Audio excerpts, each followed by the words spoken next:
Muy bien, vamos a leer entonces Romanos 13, 11 al 14. Está escribiendo Pablo, dice, y esto conociendo el tiempo que ya es hora de levantarnos del sueño, porque ahora está más cerca de nosotros nuestra salvación que cuando creímos.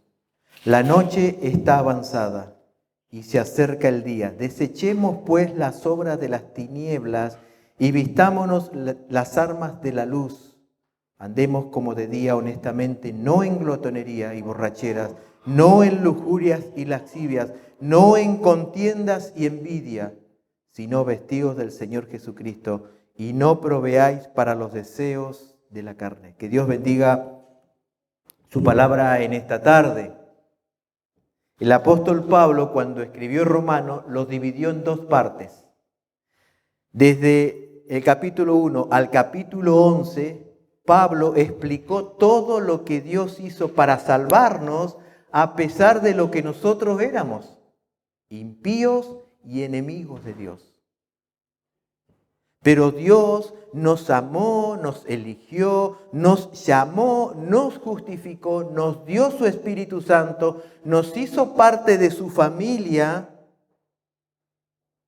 y no porque nosotros éramos buenos, sino porque Él era bueno. Sí, Él lo hizo todo ese plan de redención solo por gracia y misericordia.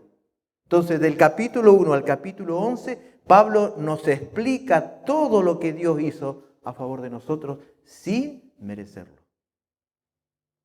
Pero la segunda parte de Romanos, Pablo, desde el capítulo 12 al capítulo 16, explicó todo lo que nosotros debemos hacer, no para ser salvos, sino porque ya somos salvos. Del 1 al 11 es lo que Dios hizo por nosotros. Del 12 al 16 es lo que nosotros debemos hacer porque ya somos salvos. Ahora que somos hijos de Dios, que formamos parte de la familia de Dios por gracia y por misericordia, hay ciertos deberes que debemos cumplir porque ahora tenemos una nueva vida. Porque ahora la gracia de Dios se derramó en nuestra vida. Y estos deberes que nosotros debemos cumplir no es para que podamos ser salvos, es porque ya somos salvos.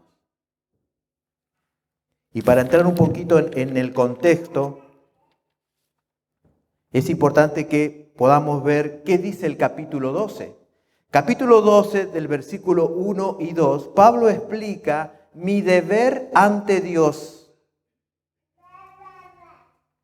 Esto consiste en presentar mi cuerpo en sacrificio, no amoldarme a este mundo y renovar mi forma de pensar.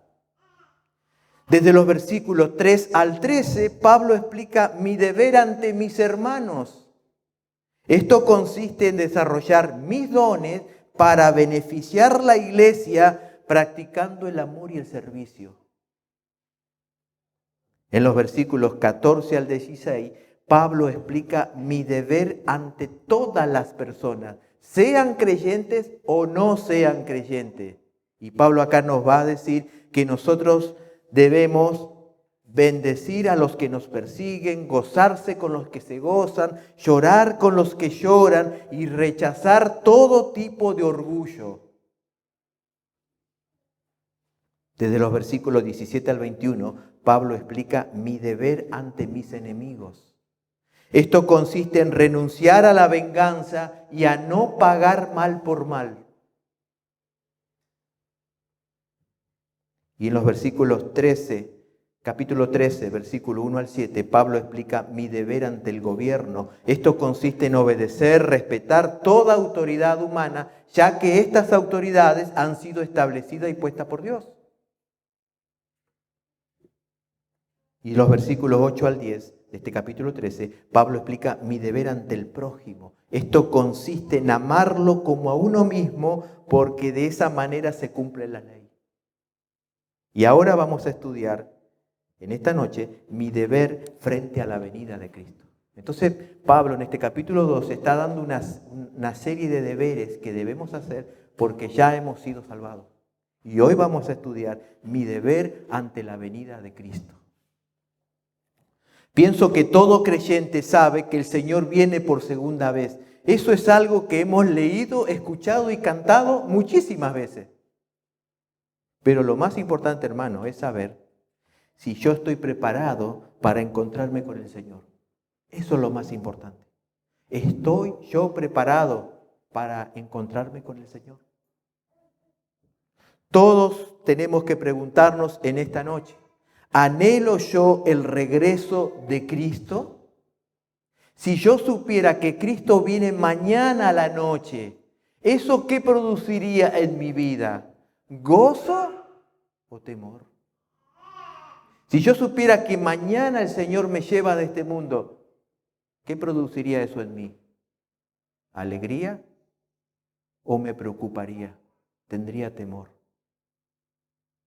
Por esa razón el propósito del pasaje de hoy es prepararnos para el regreso de Cristo, para que cuando llegue ese día glorioso no nos tengamos que alejar de Él avergonzados, dice 1 Juan.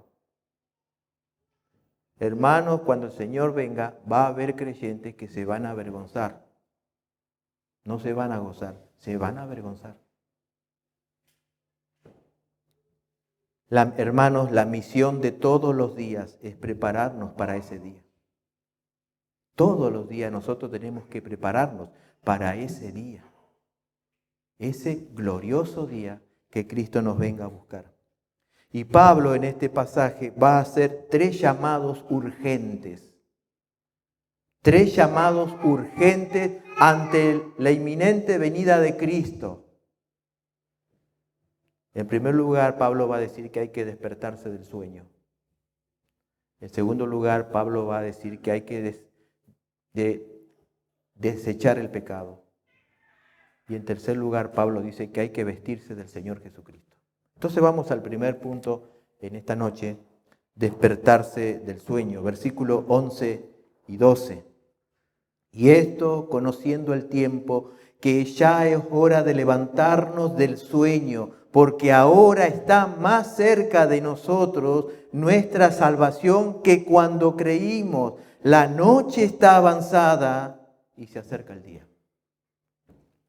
Primer llamado urgente que Pablo hace, despertarse del sueño. Pablo comienza diciendo, y esto, en el idioma original, que es el griego, significa, hagan esto frente a la venida de Cristo. ¿Y qué debemos hacer? Despertarnos. Levantarse del sueño, que no es otra cosa que dejar a un lado la pereza espiritual y empezar a cumplir mi responsabilidad como hijo de Dios. Un hijo de Dios no solo tiene beneficios, también tiene responsabilidades. Nos gustan los beneficios como hijos de Dios, pero también la Biblia enseña responsabilidades, deberes que debemos tener. Pablo hace esta exhortación porque había creyentes que estaban dormidos espiritualmente, habían recibido la gracia y la misericordia de Dios, habían sido parte de la familia de Dios y estaban dormidos. Ahora surge una pregunta, ¿cómo yo puedo saber si esa es mi condición en este día? ¿Cómo yo puedo saber? Bueno, hay 2 características o evidencias de alguien que está dormido espiritualmente. La primera evidencia es inactividad. Habla de alguien que no trabaja, no desarrolla ninguna tarea, porque cuando uno duerme no puede trabajar y cuando uno trabaja no puede dormir. No se pueden hacer las 2 cosas a la vez. Aunque algunos duermen en el trabajo, es otra cosa. Pero uno no puede trabajar y dormir. No puede dormir y trabajar. O hacemos una o hacemos otra. Alguien dormido es aquel que no está comprometido con la obra del Señor. No desarrolla sus dones. No cumple ningún servicio. Es alguien pasivo y perezoso. Y hermano, si alguien en la iglesia del Señor no trabaja, no es porque no hay trabajo, sino porque no hay deseo de trabajar. Porque en la iglesia es el lugar donde más necesidad hay. Jesús mismo dijo, oren para que Dios envíe obreros a la mies. ¿Por qué? Porque escasean los obreros. Es interesante que la Biblia asocia la pereza con el sueño. Por ejemplo, en Proverbios capítulo 6, versículo 9 dice, perezoso, ¿hasta cuándo has de dormir? ¿Cuándo te levantarás de tu sueño? Proverbios 10:5, el que duerme en el tiempo de la siega, en el tiempo que hay que trabajar, es hijo que avergüenza. Un creyente que está dormido es una deshonra para la obra del Señor. Hermano, el Señor nos salvó para servir, no para dormir. Efesios capítulo 2, versículo 10 dice que fuimos creados en Cristo Jesús para buenas obras, las cuales Dios preparó de antemano para que anduviésemos en ellas. Hermano, esto es precioso. Dios no solo predestinó la salvación nuestra, sino predestinó nuestro servicio para que anduviésemos en ella. También la Biblia enseña que alguien que duerme está desperdiciando su tiempo, porque es igual a desperdiciar su vida, porque la vida es tiempo. Cuando uno desperdicia su tiempo, está desperdiciando su vida. Efesios capítulo 5, versículo 14 al 16 dice, despiértate tú que duermes y levántate de los muertos y te alumbrará Cristo. Mirá pues con diligencia cómo andéis, no como necios, sino como sabios, aprovechando bien el tiempo, porque los días son malos. Se repite nuevamente, los días son malos, la noche está avanzada, no podemos dormir porque estamos desperdiciando la vida. Un creyente dormido desperdicia su tiempo ocupándose en cosas que no podrá llevar después de la muerte. Su enfoque está en lo terrenal, en lo físico y lo material. Según la Biblia, alguien así es un necio. Es interesante que Dios cataloga a una persona que vive para las cosas de este mundo, que desperdicia su vida en cosas terrenales y pasajeras, es un necio. Jesús en la parábola del rico insensato dijo que ese hombre que había acumulado dinero y le había dicho a su alma, come, bebe, porque tiene para muchos años, Dios le dijo, necio, esta noche vienen a pedir tu alma y todo lo que has ganado, ¿de quién será? ¿Cómo Dios ve a una persona que desperdicia su vida? Como un necio, porque está viviendo para algo que no va a poder llevar después de la muerte. Querido hermano, ¿estás durmiendo o estás trabajando? ¿De qué manera la iglesia en donde te congregas se beneficia de tu trabajo? ¿Cuál es el aporte que tú haces a la iglesia donde Dios te ha colocado? Si no estás trabajando, estás dormido. Y Pablo aquí hace un llamado urgente. Es tiempo de levantarse, de despertarse. Porque la noche está avanzada y el día se acerca. La segunda evidencia de alguien que está dormido es insensibilidad. Cuando alguien duerme es insensible o indiferente a todo lo que ocurre a su alrededor, sea bueno o sea malo. Cuando uno está durmiendo, no tiene ni idea de lo que pasa a su alrededor. Quizá entra un ladrón, roba y él ni se dio cuenta.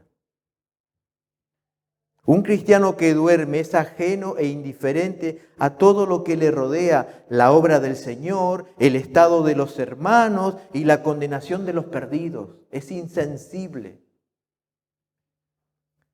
Hay un lindo ejemplo en la Biblia de Jonás.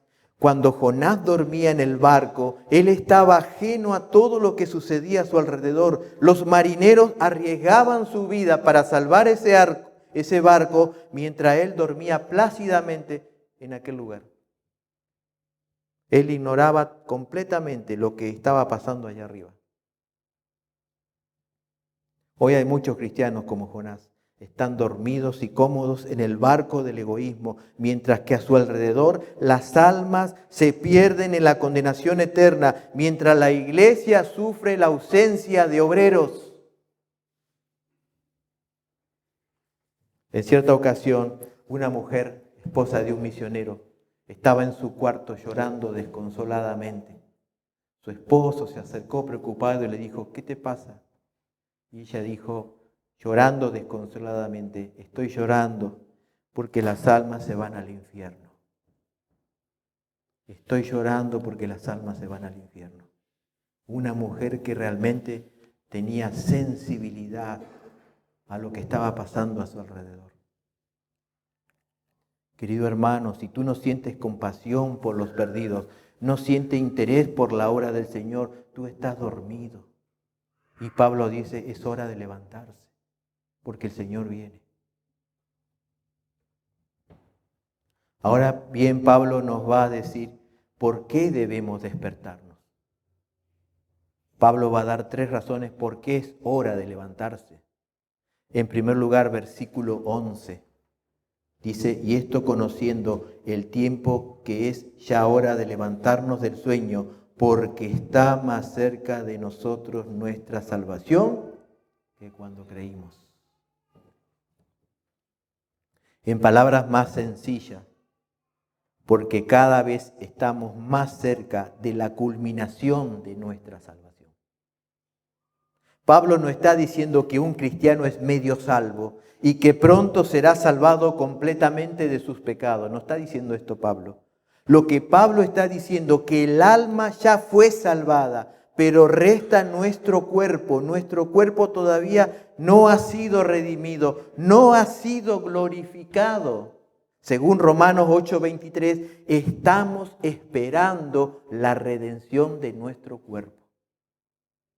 Este cuerpo no ha sido todavía redimido. Por eso este cuerpo se resiste a nuestra alma.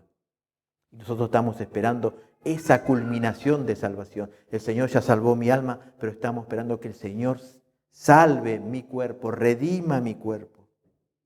Ya hemos sido justificados, perdonados, librados de la condenación eterna, pero ahora estamos esperando la glorificación en donde nuestros cuerpos serán transformados. Este cuerpo que se enferma, que se envejece, un día será transformado. Pablo dice a los filipenses en el capítulo 3, versículo 21, el cual Cristo transformará el cuerpo de la humillación nuestra para que sea semejante al cuerpo de la gloria suya. ¿Cuándo se completará la salvación? Cuando este cuerpo sea transformado a la imagen de Cristo. ¿Por qué debemos despertarnos? Porque se acerca nuestra glorificación. Porque hoy estamos unos casi 2000 años más cerca que cuando Pablo escribió esta carta en Romanos. Pablo ya decía, hermano, está cerca, Ya pasaron casi 2000 años. Hoy estamos muchísimo más cerca de ese glorioso día. La segunda razón por qué debemos despertarnos, versículo 12, dice, la noche está avanzada. La noche está avanzada. ¿Qué significa la noche está avanzada? Que el tiempo de pecado, maldad y rebelión contra Dios está por finalizar. Cuando este mundo colme la medida de pecado, Dios destruirá esta tierra. Ya lo hizo hace 4000 años enviando un diluvio universal. Pero ahora, dice el apóstol Pedro, Dios destruirá la tierra definitivamente, pero con fuego. Eso lo encontramos en 2 Pedro capítulo 3, versículo 10. Por esa razón no podemos darnos el lujo de dormir mientras este mundo se dirige a la destrucción. Nosotros tenemos el Evangelio en donde los pecadores, al oírlo y creerlo, pueden ser librados del juicio de Dios, del justo juicio de Dios. No es hora para dormir, porque la noche está avanzada. La tercera razón de por qué debemos despertarnos, dice el versículo 12, el día se acerca. Se acerca el día. La segunda venida, hace referencia a la segunda venida de Cristo, está a la puerta. Se acerca el glorioso día en que Cristo vendrá por su iglesia y reunirá a los creyentes de todos los tiempos para estar con Él. Ya no habrá más llanto, ni más habrá muerte, ni clamor, ni dolor. Para nosotros los creyentes, la venida de Cristo será motivo de gozo, pero para los incrédulos será motivo de gran angustia.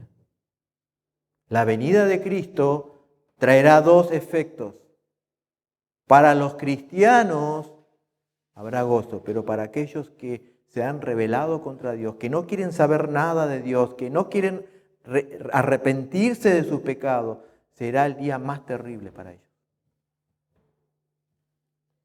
El Señor viene y nosotros como creyentes debemos estar despiertos esperando ese día. Pedro lo dijo de esta manera: el fin de todas las cosas se acerca. Sé pues sobrio y velad en oración. El primer llamado urgente que Pablo hace es despertarse del sueño. Es ponernos a trabajar. Es empezar a servir, empezar a desarrollar mis dones, empezar a predicar el Evangelio. Ya no es tiempo para estar durmiendo. El segundo llamado urgente que Pablo hace en este pasaje es desechar el pecado. Versículos 12 y 13. La noche está avanzada y se acerca el día. Desechemos pues las obras de las tinieblas y vistámonos las armas de la luz. Segundo llamado urgente, desechar el pecado.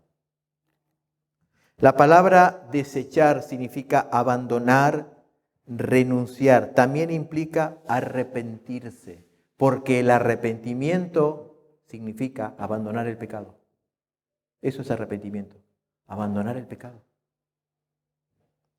Pablo aquí está hablando a cristianos, no está hablando a incrédulos. Pablo está hablando a cristianos, a que corten con hábitos pecaminosos, a vivir en santidad, a vivir como hijos de luz, es decir, a vivir de una manera diferente a aquellos que pertenecen a las tinieblas.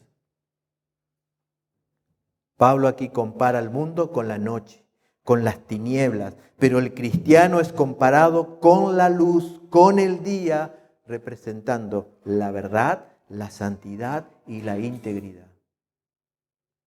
Y Pablo hace mención de 6 pecados que probablemente eran pecados que abundaban y practicaban en la sociedad romana, y corría el riesgo de esos pecados entrar en la iglesia del Señor. Eran los 6 pecados que más se practicaban en esa época. Y Pablo divide estos 6 pecados en 3 grupos. En primer lugar, Pablo va a decir pecados sociales. Dice glotonería y borrachera. La glotonería es comer abusivamente aun cuando uno no tenga hambre, y la borrachera es ingerir alcohol abusivamente hasta perder las facultades mentales. Según los historiadores, dice que los romanos en sus fiestas, que duraban varios días, comían, luego vomitaban y volvían a comer. Vomitaban y volvían a comer. Según la Biblia, las personas que practican estos pecados, la glotonería y la borrachera, carecen de esperanza. Para estas personas no existe un mañana ni un más allá. Las personas que se dedican a la glotonería, a la borrachera, están diciendo lo mismo que decían allí en 1 Corintios 15:32. Comamos y bebamos, que mañana moriremos. Estas personas dicen, hay una sola vida, aprovechémosla al máximo, todo termina con la muerte. Esa es la filosofía de la persona que vive para comer y emborracharse. Ellos dicen, no hay un más allá, no hay esperanza. Vivamos para esta vida y nada más.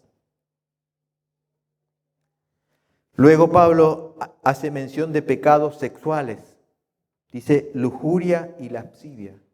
La lujuria, esta palabra tiene que ver con la fornicación, que en el griego significa ir a la cama con el sexo opuesto antes o fuera del matrimonio. Esa es la fornicación. Este pecado desprecia abiertamente el valor y la pureza del matrimonio. Lascivia dice pasiones sexuales desordenadas, vergonzosas y sin control, aún dentro del matrimonio.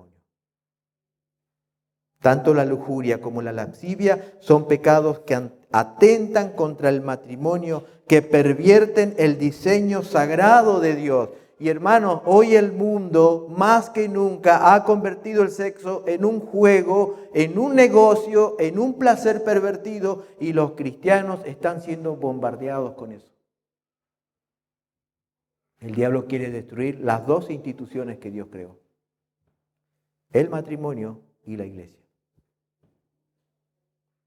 Pablo después dice pecados personales, contiendas y envidias.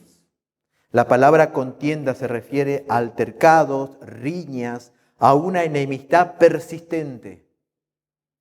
Las contiendas son el resultado del egoísmo y del orgullo. Las personas quieren salirse con la suya sin importar el daño que causen a otras.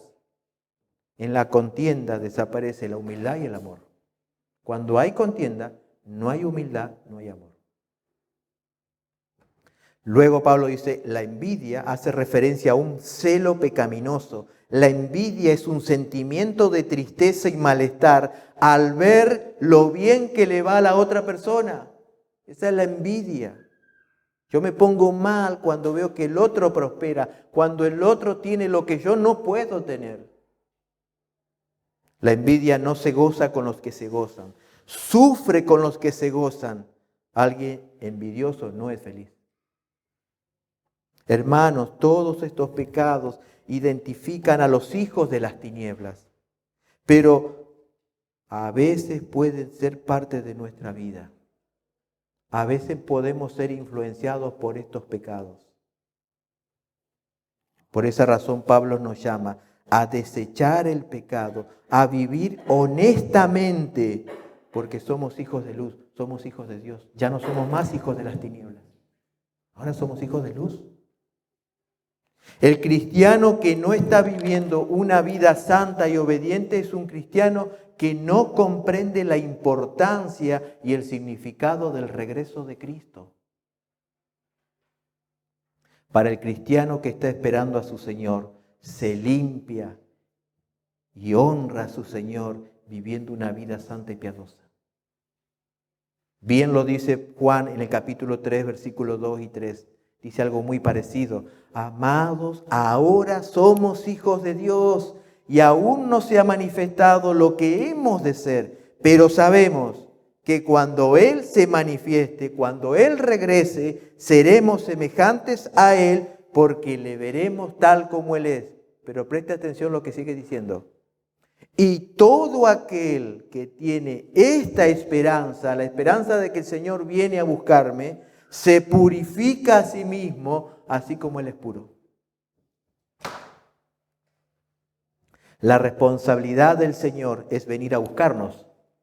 Mi responsabilidad es esperarlo viviendo una vida íntegra, santa y piadosa, para que cuando Él se manifieste, como decía anteriormente, no nos alejemos de Él avergonzados.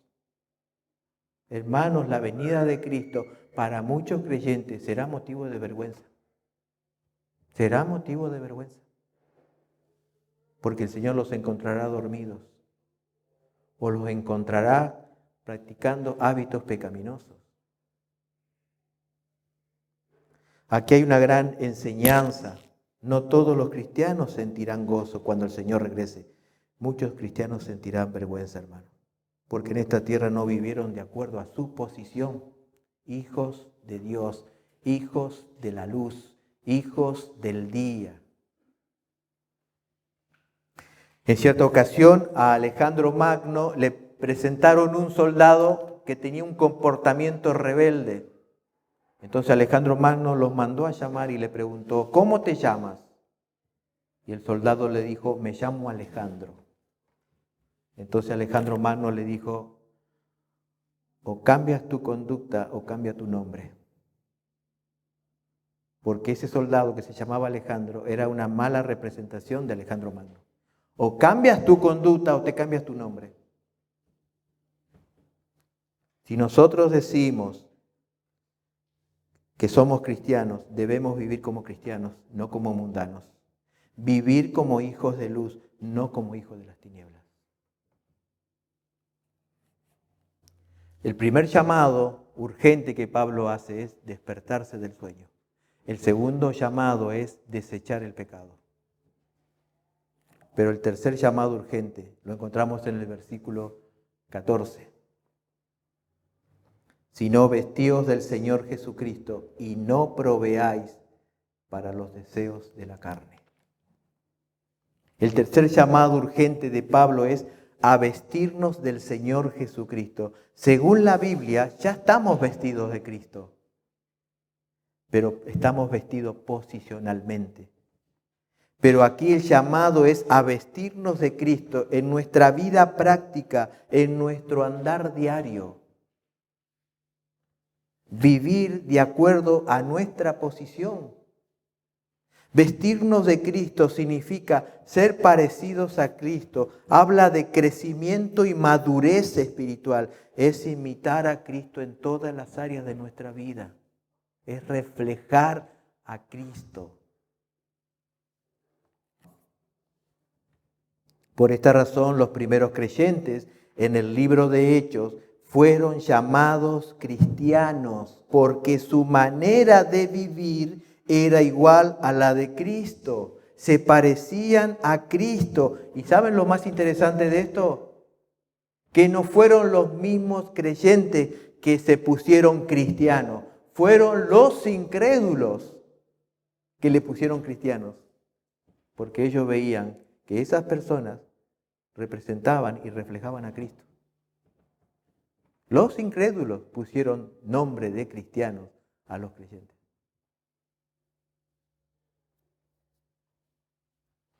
Hermano, nunca olvide que Dios nos predestinó, nos llamó y nos justificó con el propósito de parecernos a Cristo.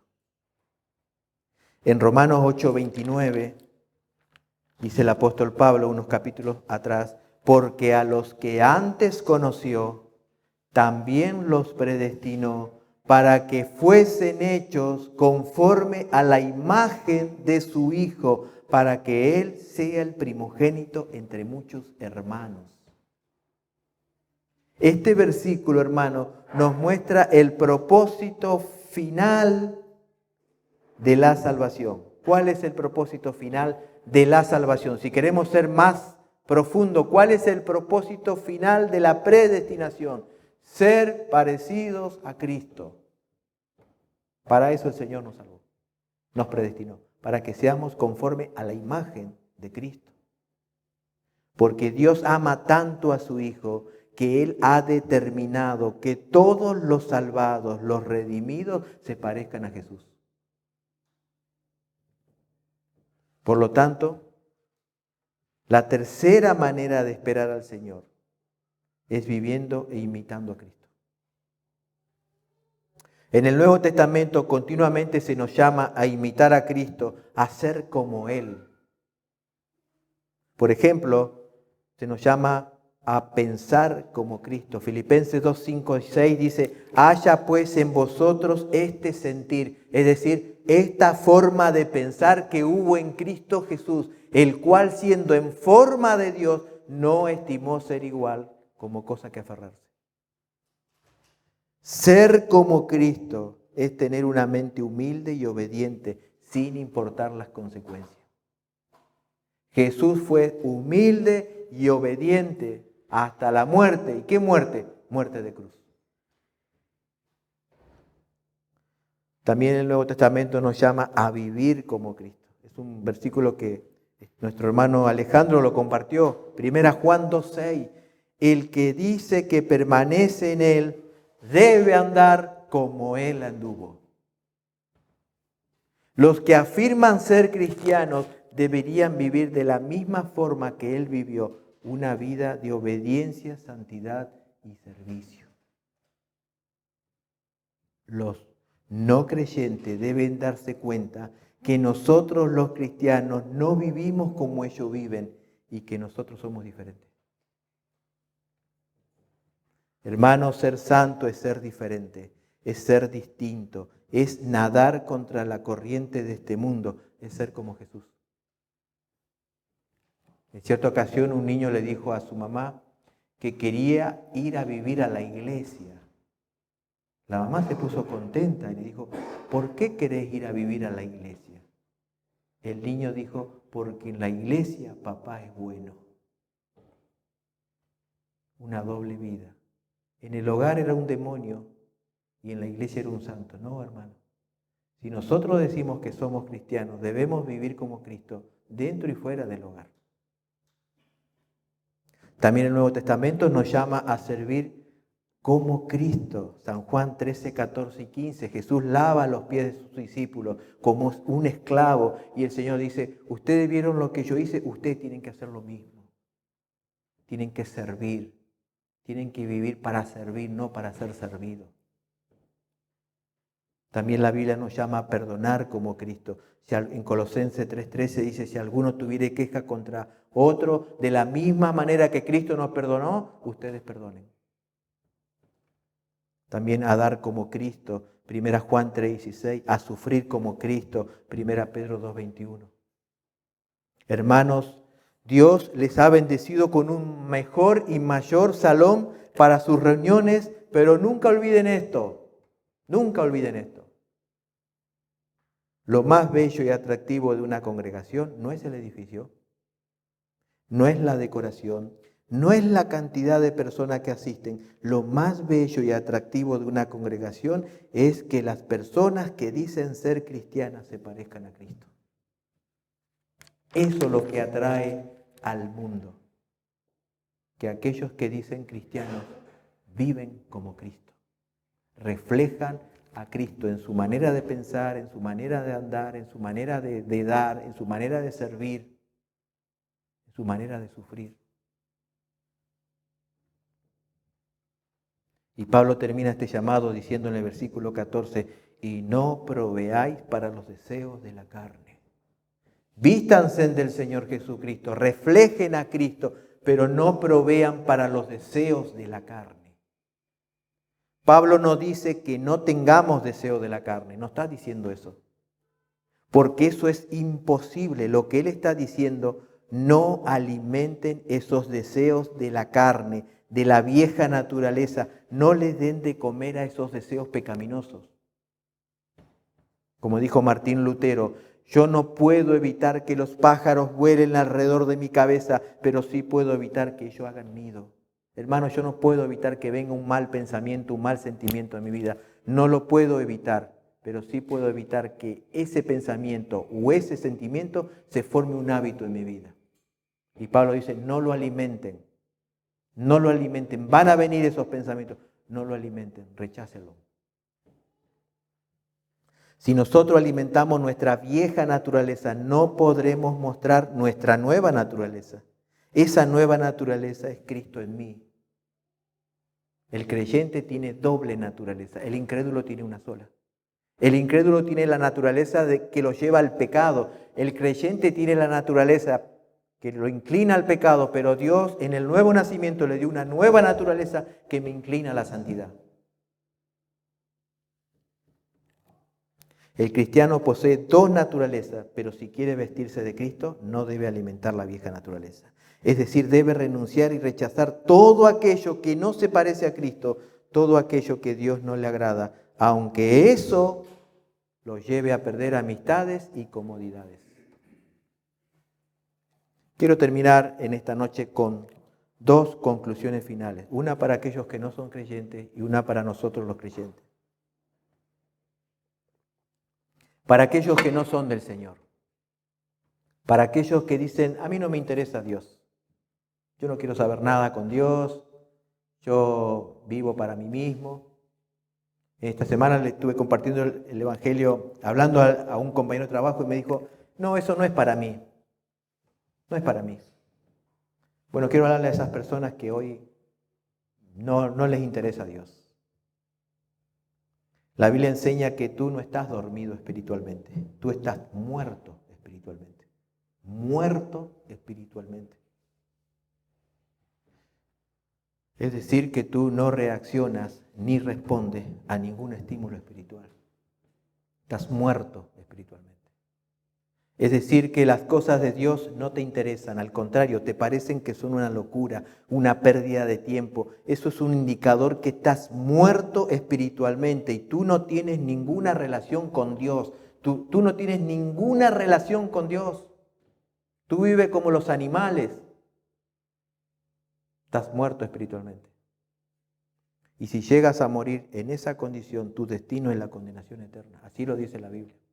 Si tú mueres en esa condición de muerto espiritualmente, te espera la condenación eterna. Así lo dice la Biblia, lo dijo Jesús.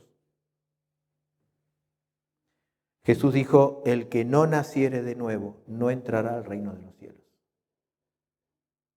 El que no reciba esa vida espiritual no va a poder ir al cielo. No importa qué religión practique, no importa las obras buenas que haya hecho, si no nace de nuevo, si no recibe esa vida espiritual, no entrará al cielo. Querido amigo, pídele a Dios que te dé vida espiritual, que te resucite espiritualmente. Pide a Dios que te dé la fe y el arrepentimiento, que te saque de esa condición de muerto espiritualmente, para que puedas verte como un pecador perdido e incapaz de salvarte por ti mismo, para que tú también puedas ver a Cristo. El que está muerto espiritualmente no ve a Cristo como algo glorioso o necesario. Cristo murió en la cruz por los pecadores. Pídele al Señor que te dé esa vida espiritual, para que primero puedas verte lo pecador e inservible que eres, y para que puedas ver que ese que está colgado en la cruz, Él murió por los pecadores, pero también resucitó. Y está ahora a la diestra de Dios y manda a todos los hombres en todo lugar que se arrepientan, por cuanto ha establecido un día el cual juzgará al mundo con justicia por aquel varón que levantó de los muertos. Corre hacia Cristo, implorando el perdón y la vida eterna. Escucha bien lo que Jesús dijo. El que oye mi palabra y cree al que me envió, tiene vida eterna. No dice que va a tener, tiene vida eterna. No vendrá a condenación, mas ha pasado de muerte a vida. Si tú no crees en Cristo, estás muerto espiritualmente y te espera la condenación eterna. Así lo dice la palabra del Señor. Pero querido amigo, arregla tus cuentas con Dios hoy mismo. La Biblia dice que hoy es el día de salvación. Hoy nadie te va a garantizar que tú estarás en esta tierra el día de mañana. Hoy es el día para arreglar las cuentas con Dios. Este es el llamado urgente que Dios hace a la humanidad. Hoy es el día de salvación. Hoy tienes que tú arreglar cuentas con Dios. Porque quizás mañana tú no estés en esa tierra. Estés en las llamas del infierno. Porque eso es lo que merecemos por ser pecadores. Y como Dios es santo, Él no tendrá por inocente al culpable. Pero en Cristo tenemos salvación, perdón de pecados, vida eterna. Y para nosotros, los que somos del Señor, hermanos, no podemos encontrarnos con el Señor dormidos, inactivos, indiferente a nuestra misión aquí en la tierra, viviendo en la pereza espiritual. No podemos esperar hacia el Señor, pasivos, de brazos cruzados, no desarrollando mis dones. No podemos esperar al Señor así. El Señor nos salvó para servir. Hermano, no podemos esperar al Señor envuelto en ciertos hábitos pecaminosos. El Señor quiere venir a buscar una iglesia santa y pura. No podemos tener envidia, contiendas. No podemos andar en cosas ocultas. Porque cuando el Señor se manifieste, nos alejaremos del avergonzado. No podemos recibir al Señor así. No podemos recibir al Señor con una vestimenta mundana y terrenal. El Señor no se lo merece. Quiero que veamos allí para terminar Colosenses. Colosenses capítulo 3, versículo 12 al 15. Y terminamos con esto.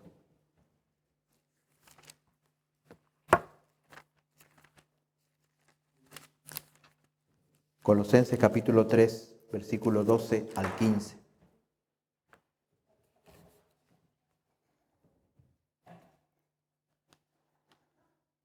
También está escribiendo Pablo aquí, dice, vestíos pues como escogidos de Dios, santos y amados, de entrañable misericordia, de benignidad, de humildad, de mansedumbre, de paciencia, soportándonos unos a otros y perdonándonos unos a otros, si alguno tuviere queja contra otro, de la manera que Cristo os perdonó, así también hacerlo vosotros. Y sobre todas estas cosas, vestíos de amor, que es el vínculo perfecto. Y la paz de Dios gobierne en vuestros corazones, a la que asimismo fuiste llamado en un solo cuerpo, y sed agradecidos.